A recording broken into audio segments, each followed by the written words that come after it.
Hi, and welcome to my channel. My name is Amanda. If you saw me wearing this shirt in another video, that's because I just filmed it, and now I'm going right into the next one. This is going to be my first book review for the Sci-Fi, self-published sci-fi competition. So, our team has chosen 7 books to send into the last round that we have them, and then we will narrow those 7 down to just 3. I talked about that before in the other video where I actually went through all 7 of the books. This time, I'm only going to be talking about one book, Lottery to Haven. If I needed to sum up my thoughts about this book in one sentence, it would be, this was a disappointment. I'm kind of sad about it, but I wanted to like it. This is also one of the ones that when I first started reading it, when we were just reading 10 to 20% of the books, and then we were going to say like yes or no that we wanted to keep going, this is the one that I said no, I didn't want to keep going. But other people liked it, liked the beginning part that they read, and they wanted to keep going. So it's in our top 7. I had a few problems. Going back to my list of questions that I ask when I'm reading, the first one is, are there likable, believable characters that I connect to? And the answer is no. I didn't connect to any of them, especially not the main character. I think she just did things that were outside of who she had been up to that point in the book. And I just kept thinking, this is so out of character for her. And I never felt like I was connected to her struggle or who she was or what was going on with her. And we are living this world, which goes to the world building question, which I thought was very cool. I really liked that part of the world building and the descriptions of what was happening in the world. There is horrible pollution. People have to wear like respiratory masks just to go do their normal stuff outside without getting super sick. And so it's a lot of stuff like that. This is set in China in the future. We don't really know when it is, but sometime in the future. And there are trillionaires who are paying this company to send them to Haven, which is a colony in space that is supposed to be like a utopian society. It's called Haven, and it's supposed to be perfect. And so the trillionaires get to pay money to go there. And then what happens is, because the trillionaires pay for a seat, there is then a lottery for a quote-unquote regular person to get to go along on the trip to Haven.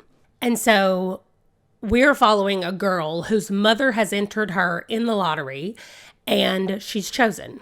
And so now we're just following what happens when she's picked and where she goes and everything else that happens.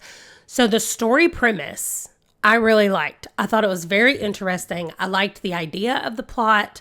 I really liked the way that was all set up. Like I said, I didn't really connect with the character, and the writing kind of drove me crazy.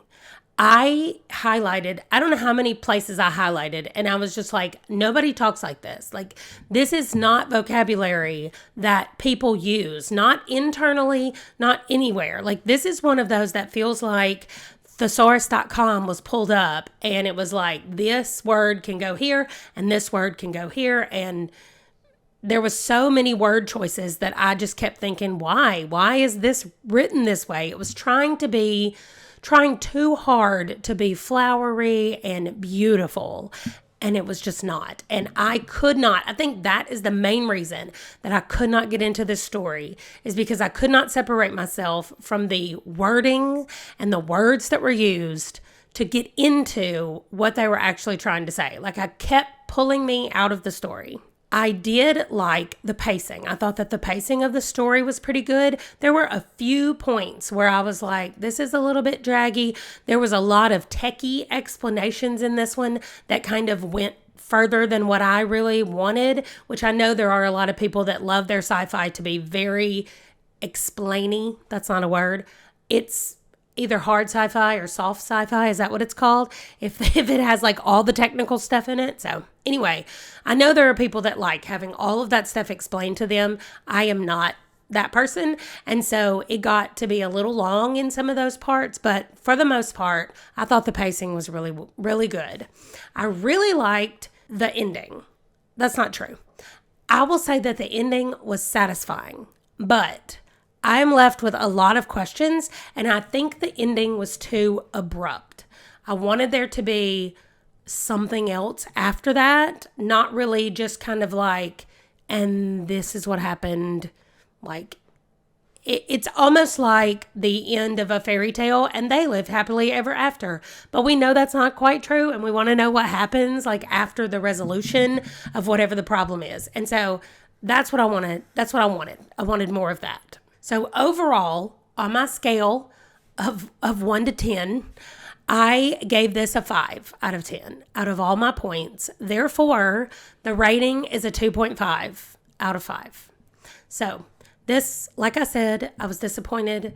I wanted it to be better. And, you know, one of the funniest things to me about the way we read books and the way we enjoy books is that I started with this book, and Fina, who is our team captain over at Fina Reads, she started with a different book, and then she went to read this book, and she was reading this book as I was finishing it, and she was about halfway through, and she said, I think this is my favorite one so far.